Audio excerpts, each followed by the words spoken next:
Hi, welcome to another episode of Campus to Careers. Today, I am here with Ramani from Deakin University, Geelong, and she is doing masters in applied AI, something really smart. And the best thing of all, she brought me flowers. So thank you, Ramani. Thank you so much. And also, they smell so nice. My favorite, very good. Thank you. This is very special, and we are at Little Gordon Café in the city, right across Parliament. Great spot, and tune in. So, Ramani, today, thank you so much for making it, and I would love to start by asking you questions around your education, academics, career. Tell us a little bit about yourself, please. Hello guys, my name is Ramani and I am from South India, Pondicherry, and I moved to Australia, I think, a couple of years back for my master's. And I'm studying, as she said, AI. And I'm also working as a contract employee in a company for AI. So it's pretty much good, going good. Fantastic. All right, so let's start with some fun questions. If you were to describe your university experience with a coffee order, what would it be? I think it would be a mocha because it's a mix of both bitter and sweet. I think that goes well with the university experience. All right, thank you for that. And you have ordered a mocha here as well, and cold mocha as well, so amazing. The next question is around what's your first thought when you had your first interview in Australia for any role that is, or even outside Australia? So, based on my experience, my first thought was during the interview, they were not looking for tangible things, they were looking more for a person with a set of traits. And it was interesting to know that my qualities are much more worth than the coding languages that I know, the skills. And what was your first thought? My first thought was I was not expecting that. So I was more a bit taken a step back, and it was a bit hard for me to convey that I have those traits with examples. Thank you for that. Now, what was the most unexpected reality shock moment you had, whether it was culturally, any slang, or a moment that you would like to share with us? I think one of the shock moments was when I was walking across the streets in Geelong. I used to see people offering a bunch of fruit outside the road just for free, and it's something that I have never seen before. I usually saw people who used to help other people, but not just in this way. And also, sometimes you do find good quality things like that. I think it helps students a lot. So, I believe what you're saying is for you, the fun or unexpected reality shock is around community spirit and the beauty of getting something for free or people being out there and helping out. So, that's amazing. Good to hear. Thank you. Now, around your academics and career insights, so how different was it studying in Australia as compared to back home? So, back home in India, I used to study a lot of theories. And also, if there's exams coming up, I usually have a good image of what will be the questions that I will be expecting.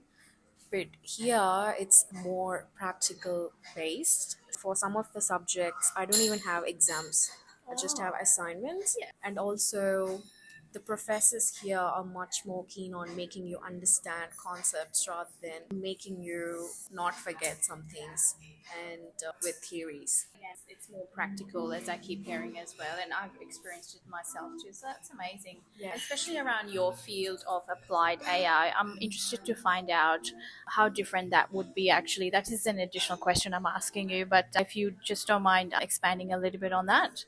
So for AI, I think there's a lot of research where it gets really deep, where in order to understand some concepts or some models, it takes a lot of knowledge and time. But I think over practical knowledge, you grasp it so much faster than you're reading it in a book. I think that really helps. Very interesting. It is a world of AI and automation, they keep saying, so you are absolutely in the right space. All right, so what's the most fun thing about university experience or university life in Australia? I think the most fun thing was universities, even the communities here are much more open. You see that they support LGBTQ plus people, and they also have all sorts of safety and right measures going on around. And also, you can try a lot of different things. For example, I learned how to swim here through a free program that they offered, and I actually cherish those moments. And Amazing.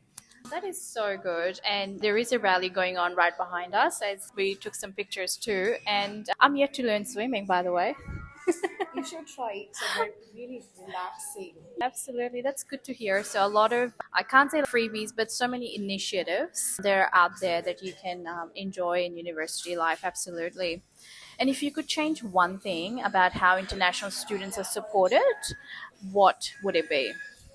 I think the one thing would be most of international students are sometimes struggling to find part-time jobs because they don't have prior experience, and I think people should be more willing to give them opportunities at first so that they can learn and shine rather than just since they don't have any experiences rather than just not considering them. I think people should give more opportunities to them. Thank you for that. So ultimately, you're saying opportunities for even part time roles where it could be the first initial role to gain that experience and have that exposure. So thank you.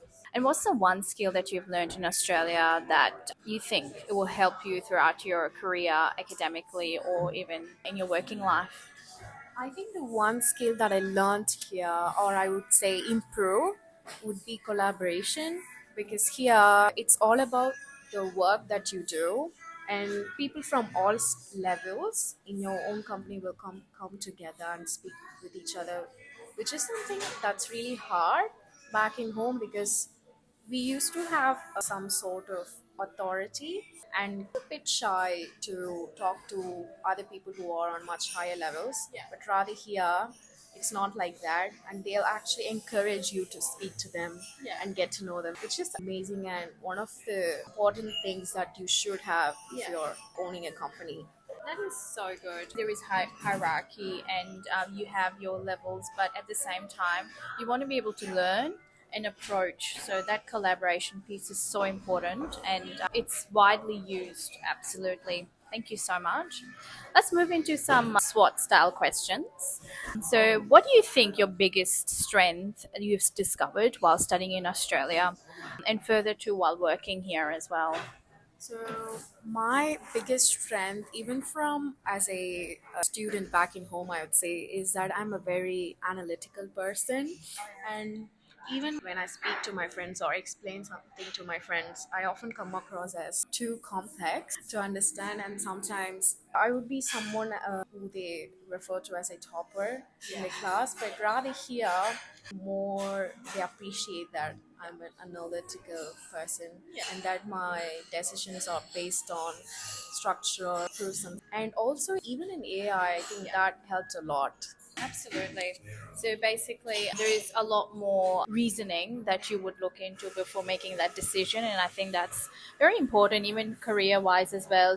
They do like analytical thinking. Even in your everyday roles, even in your everyday work as well, I think analytical thinking is so important. And you're in that field of AI, which is all about that now. Yeah. So, absolutely. Thank you for that. What's the one challenge or weakness you faced as an international student, and how did you overcome it? So one of the I would say the biggest challenge that I faced was managing my health because since you're moving from a different country, you have to take care of yourself and you have to study and work and you should manage everything. And sometimes as students we often prioritize other things over our own health because it's easy and we're young. But over time I think it gets you and you should be really careful with your health, and I overcome that by going to the GP, having regular checkups and managing my health, keeping track of all the nutrition that I have. Even as a woman, I think that's really crucial to shine. That is so important. And I wouldn't even call, hopefully, that you are in your best of your health and you are keeping up with it, but it's not even a weakness. It's something like an awareness piece as well, right? And this is golden message. You have to look after your health. This is so important. Even as an international student, there's so much that you go through, right through from your assignments through to part-time role, managing family, you're away from them too. So it's so important. Absolutely. Sometimes we would lose our sleep over things. Course. I think we should be really careful about our health. Yeah, absolutely. And multitasking, that's so important. And health sits above all of that. Thank you. And what opportunities do you see for international students in Australia? Oh, I think there's a really wide range of opportunities that I see. Even I come across people who are really good leaders, but since they're new here, I think they're, I would say, more quieter now. But moving forward, I think we would see more leaders from international students taking up initiatives. I think that's something that I look forward to see. Likewise, actually. So this is so important. And when you say in terms of opportunities, you see that leadership, and this is from all elements, right? So in your world of applied AI, in your SME, do you see that happening as well? So in Deakin, we do have a course which teaches you entrepreneurship, and I see a lot of students taking it as an elective, even if it's not a part of their course. I see people coming up and taking that elective in. It's amazing. That's really good because you are learning a lot more in that field, isn't it? Thank you. And what threats or challenges do you think international students need to be prepared for? I think one of the things is that sometimes you don't have control over a lot of things if you're new, and you should be able to have the mental space to deal with them on your own. And I think, for example, you should not be afraid to explore alone or to meet people or to put yourself out there alone, even if your friends are busy. I think that's one of the most important things, because even if we have friends, they have different schedules based on their part-time jobs. So you should be prepared to take it and face it all alone to some extent. And don't be afraid to ask for help. Of course, absolutely. That is such a great message. And don't be afraid to ask for help. So, Ramani, the question or final roundup questions is, where do you see yourself in the next 5 years? And I know the answer that she loves seafood. So, it will be obviously somewhere around fresh food. But besides that, on your academics, on your career, where do you see yourself in the next 5 years? I think on my professional level, I would be, obviously, I think it would be in a good role where I have a lot of say, and where I think I would like build an app from scratch based on AI. Yeah, I would. And also, I think I will still be volunteering for community based organizations as I'm doing it now. Hopefully, those two things will be there for sure in the future. Fantastic. All right. So, key take AI and volunteering, and obviously, I feel the entrepreneurial spirit there. So, you want to develop your own project. That's Yeah. amazing. And what advice would you give to students or international students coming to Australia? My advice would be to just be easy on yourself a bit, because it does get overwhelming. And I do see a lot of people who are taking up and handling several responsibilities. I think if you're kind to yourself, I think you'll get it done, but you should be taking care of yourself. So important, right? So basically, what you're saying is obviously come here prepared, but also think that you have to look after yourself. That's very important. You're your own caretaker. Obviously, your parents are not around, or so you have to look after yourself. Absolutely. So, if you could give one message to Australian employers or recruiters, what would you like to say to them? My message to the Australian employers would be to have an inclusive team. I think we do have a lot of companies who are really inclusive, but I think it can be improved a bit. And also, we do have a lot of visa restrictions.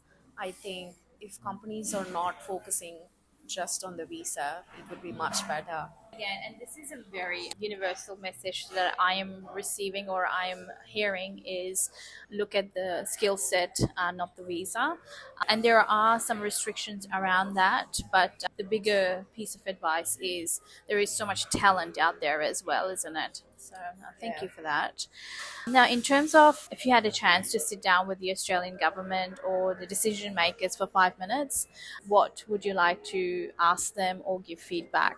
Want some time to answer that. And to sit down with government officials, I would say that if there's more programs related to international students for jobs, I think it would be good. So I was attending a career fair, and in that career fair, almost 50% of the jobs they had a board saying that they prefer applicants with citizenship, and also a lot of government roles they prefer the citizenship students as well. I can't say that it's necessarily wrong or something like that. It's just that even if we don't have a citizenship as a person, we would want to give back to the community in any way. And it's also for your experience as well. Australian job experience is equally Yeah. important, right? Even to get a experience in a foreign country, it does help you a lot. You gain a lot of skills. For me, I think that would be it. Yeah. This would be something. And also, the wider message is that experience, you can use it elsewhere. You can go back to India, use it. You can work in any other country and use that experience. So, that exposure as an international student in a professional role is so important, isn't it? Yeah. Thank you for that. Do you want to add to it, or sorry, after that? I won't know. That's all I think. Yeah, that's good. That's the missing piece in the puzzle, I think, isn't it? Now, thank you so much, Ramani, for making it and giving me your time and the flowers. So I can't thank enough. Thank you so much. That is such a cute gesture. Appreciation. Oh, my pleasure. I'm just helping my international student community as much as I can, and I want to hear you guys. I do mentor and career coach, but at the same time, it's also good to have a coffee chat, a coffee conversation too. So that's amazing. So thank you for making it for yourself, for me, and for us. And we'll tune in next time. Do you want to say a final wrap up? Oh, it was such a pleasure catching up with you, and you inspired me. And I think I've learned a lot from you, how you manage and juggle a lot of things. And I appreciate it, and I would love to see you grow even more. And I wish good luck for you. Thank you so much for the amazing message, and tune in for next time for another episode of Campus to Careers. So, this time, ciao.